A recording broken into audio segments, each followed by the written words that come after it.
ಇವತ್ತಿನ ಈ ಒಂದು ಐತಿಹಾಸಿಕವಾದಂಥ ಈ ಕಾರ್ಯಕ್ರಮದಲ್ಲಿ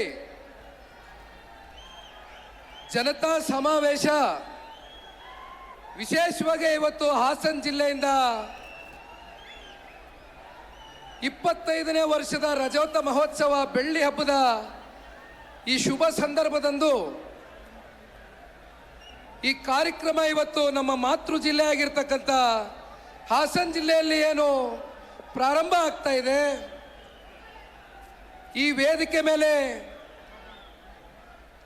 ಉಪಸ್ಥಿತರಿರ್ತಕ್ಕಂಥ ಪಕ್ಷದ ವರಿಷ್ಠರು, ಮಾಜಿ ಪ್ರಧಾನಮಂತ್ರಿಗಳು, ಪಕ್ಷದ ಸ್ಥಾಪಕರು ಆಗಿರ್ತಕ್ಕಂಥ ಮುತ್ಸದ್ದಿಗಳು, ನಮ್ಮೆಲ್ಲರ ಮಾರ್ಗದರ್ಶಕರು, ಇವತ್ತಿನ ಈ ಕಾರ್ಯಕ್ರಮ ಸನ್ಮಾನ್ಯ ದೇವೇಗೌಡರು ಸಾಹೇಬರ ಮಾರ್ಗದರ್ಶನದಲ್ಲಿ ಅತ್ಯಂತ ಸೊಗಸಾಗಿ ನಡೀತಾ ಇರ್ತಕ್ಕಂಥದ್ದು ಬಹುಶಃ ನಮ್ಮೆಲ್ಲರಿಗೂ ಕೂಡ ಅತ್ಯಂತ ಸಂತೋಷ ತಂದುಕೊಟ್ಟಿದೆ. ಜೊತೆಯಲ್ಲಿ ಅವರ ಸುಪುತ್ರರು ಹೋರಾಟ ಅನ್ನೋದನ್ನ ಒಂದು ಬಿಟ್ಟು ಬಹುಶಃ ಅವರು ಇನ್ಯಾವುದ್ರ ಬಗ್ಗೆನೂ ಕೂಡ ಆಲೋಚನೆ ಮಾಡಿಲ್ಲ.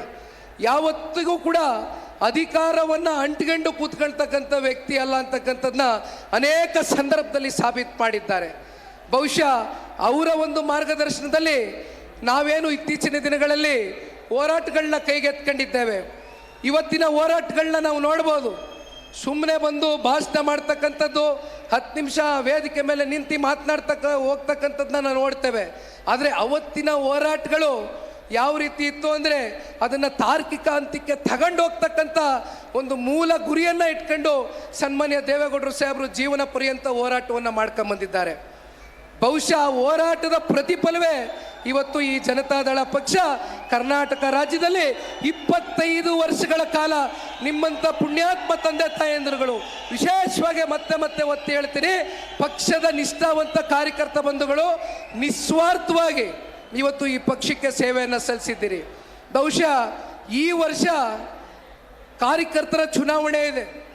ಈ ಕಾರ್ಯಕರ್ತರ ಚುನಾವಣೆಯಲ್ಲಿ ನಮ್ಮ MP ಚುನಾವಣೆಗಳಲ್ಲಿ, MLA ಚುನಾವಣೆಗಳಲ್ಲಿ ನೀವು ಯಾವ ರೀತಿ ದುಡಿಮೆ ಮಾಡಿ ನಮ್ಮನ್ನು ಶಾಸಕ ಸ್ಥಾನಕ್ಕೆ ಕರೆ ತಗೊಂಡು ಹೋಗಿ